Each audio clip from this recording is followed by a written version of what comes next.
हाय दोस्तों, welcome to big SRB production. तो आज मैं आ गया बगलपुर की सामने बाबा बुद्धेश्वरी नाथ मंदिर पे आया है। यहाँ पे देखिए, आप देख रही है हनुमान मंदिर, काली मंदिर, राम मंदिर।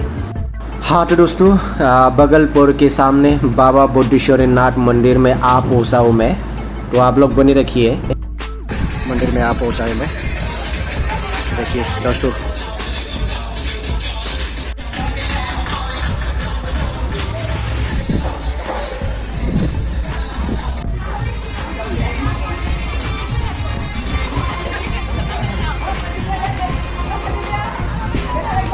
बुद्धेश्वरी नाथ मंदिर के अंदर ऐसा है दोस्तों।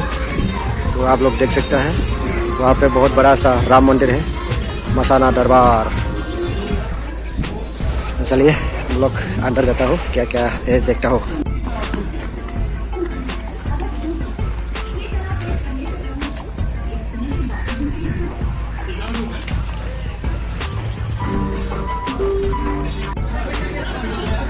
देखो दोस्तों, देवेश्वरी नाथ टेम्पल में आ पहुँचा हूँ मैं।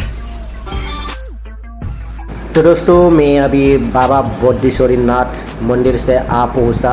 दूसरे का शादी हो रहा है, एक्चुअली शादी का पूरा फोटो का फोड़ रहा है। इतना अच्छा लग रहा है, आप लोग भी थोड़ा देखिए फोटो। नेक्स्ट वीडियो में फिर से मिलता हूँ। जय हिंद, जय भारत।